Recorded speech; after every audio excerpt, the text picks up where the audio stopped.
Hi hello ನಮಸ್ಕಾರ friends, welcome back to Meghna's cooking channel. ಇವತ್ತಿನ recipe ಗಣೇಶನಿಗೆ ತುಂಬ ಪ್ರಿಯವಾದ ಕರಿದ ಮೋದಕ ಮಾಡ್ತಾಯಿದ್ದೀನಿ.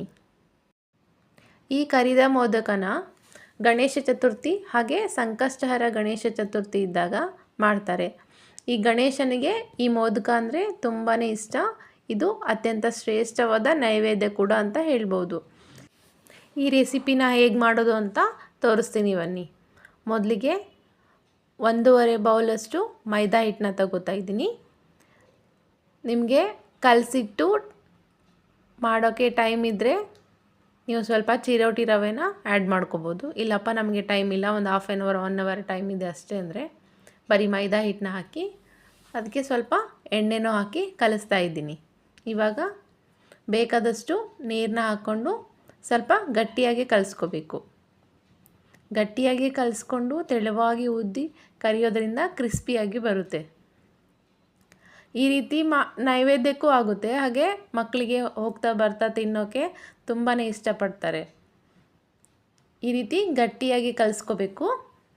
ಕಲಿಸ್ಕೊಂಡು ಒಂದು ಅರ್ಧ ಗಂಟೆಯಷ್ಟು ನೆನೆಯಲಿಕ್ಕೆ ಬಿಡಬೇಕು. ಕಲಿಸ್ಕೊಂಡ ನಂತರ ಇದಕ್ಕೆ ಮೇಲ್ಗಡೆ ಸ್ವಲ್ಪ ಎಣ್ಣೆನ ಸ್ಪ್ರೆಡ್ ಮಾಡಬೇಕು. ಈ ರೀತಿ ಎಣ್ಣೆನ ಸ್ಪ್ರೆಡ್ ಮಾಡಿ ಒಂದು ಅರ್ಧ ಗಂಟೆಯಷ್ಟು ನೆನೆಯಲಿಕ್ಕೆ ಬಿಡಬೇಕು. ಇದು ನೆಂದರೆ ಕ್ರಿಸ್ಪಿಯಾಗಿ ಚೆನ್ನಾಗಿ ಬರುತ್ತೆ. ಒಂದು ಮುಚ್ಚಳನ ಮುಚ್ಚಿ ಅರ್ಧ ಗಂಟೆ ನೆನೆಯಲಿಕ್ಕೆ ಬಿಡ್ತಾ ಇದ್ದೀನಿ. ಇವಾಗ ಒಂದು ಬಾಣಲೆನ ತಗೋತಾ ಇದ್ದೀನಿ. ಸ್ವಲ್ಪ ದಪ್ಪ ತಳದೆ ಬಾಣಲೆ ತಗೊಂಡು ಲೋ ಫ್ಲೇಮ್ ಇಟ್ಕೊಂಡು ಒಂದು ಅರ್ಧ ಕಪ್ನಷ್ಟು ಶೇಂಗಾನ ಹಾಕಿ ಹುರಿತಾ ಇದ್ದೀನಿ.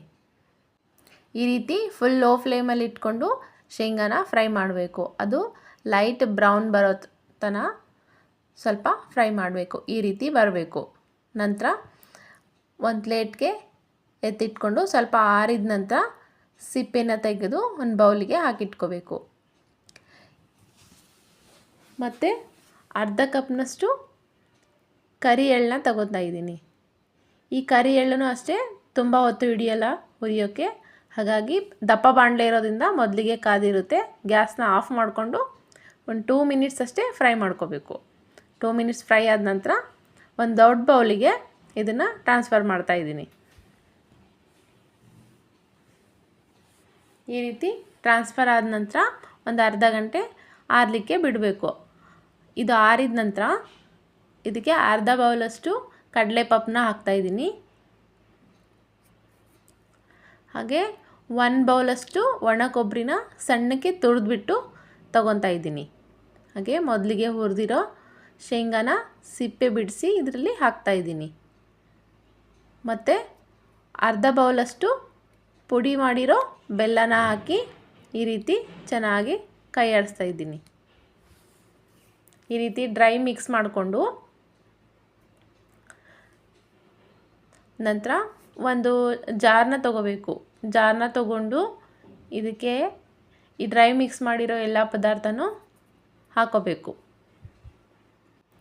ನಮ್ಮ ಮನೆಯಲ್ಲಿ ಯಾವ ರೀತಿ ಮಾಡ್ತಾರೋ ಆ ರೀತಿ ಈ ಮೋದಕನ ನಿಮಗೆ ತೋರಿಸ್ತಾ ಇದ್ದೀನಿ. ಹಾಗಾಗಿ 5 ರೀತಿ ಐಟಮ್ಸ್ನ ಈ ಮೋದಕಕ್ಕೆ ಹಾಕ್ತಾರೆ. ಈ ಮಿಕ್ಸಿಗೆ ಹಾಕಿರೋ ಮಿಶ್ರಣ ತುಂಬ ನುಣ್ಣಗಿರಬಾರ್ದು, ತರಿತರಿಯಾಗಿರಬೇಕು. ಹಾಗಾದ್ರೇ ಚೆನ್ನಾಗಿರುತ್ತೆ. ಇವಾಗ ಈ ಬೌಲ್ಗೆ ಇದನ್ನು ಟ್ರಾನ್ಸ್ಫರ್ ಮಾಡ್ಕೊಳ್ಳೋಣ.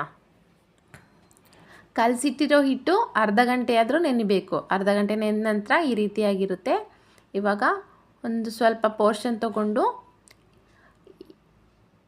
ಈ ಹಿಟ್ಟನ್ನ ತೆಳುವಾಗಿ ಲಟ್ಟಿಸ್ಕೋಬೇಕು. ತೆಳುವಾಗಿ ಲಟ್ಟಿಸ್ಕೊಂಡ್ರೆ ತುಂಬ ಕ್ರಿಸ್ಪಿಯಾಗಿ ಬರುತ್ತೆ. ಹಾಗಾಗಿ ಈ ರೀತಿ ರೌಂಡ್ ಶೇಪಲ್ಲಿ ತುಂಬ ದೊಡ್ಡದಾಗಿ ಚಪಾತಿ ರೀತಿ ಲಟ್ಟಿಸ್ಕೋಬೇಕು.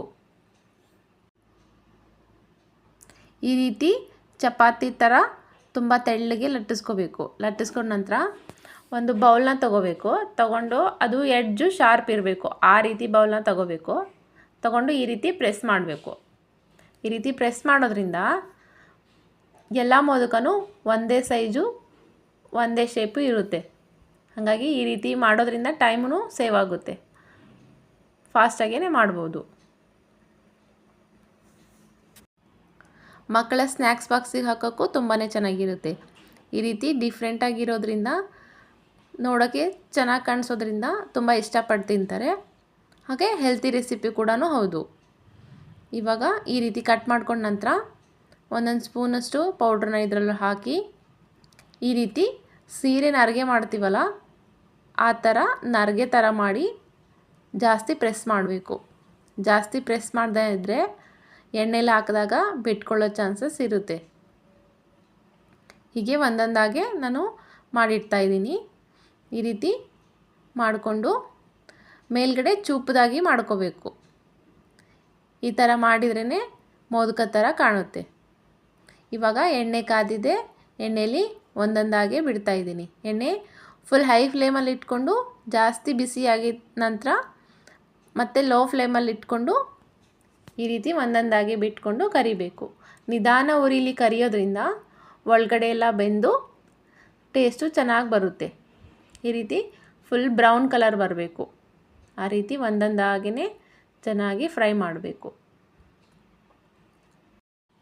ಇವಾಗ ಈ ಗಣೇಶನಿಗೆ ತುಂಬಾ ಪ್ರಿಯವಾದ ಕರಿದ ಮೋದಕ ರೆಡಿಯಾಗಿದೆ. ಯಾರಿಗೆಲ್ಲ ಈ ಮೋದಕ ರೆಸಿಪಿ ಇಷ್ಟ ಆಯಿತೋ ಅವರು ಲೈಕ್ ಮಾಡಿ, ಶೇರ್ ಮಾಡಿ, ಸಬ್ಸ್ಕ್ರೈಬ್ ಮಾಡಿ. ಹಾಗೆ ಪಕ್ಕದಲ್ಲಿರೋ ಬೆಲ್ ಐಕಾನ್ನ ಪ್ರೆಸ್ ಮಾಡಿ. ಸದಾ ಹೀಗೆ ನಮ್ಮ ಚಾನಲ್ಗೆ ಸಪೋರ್ಟ್ ಮಾಡ್ತಾಯಿರಿ. Keep watching.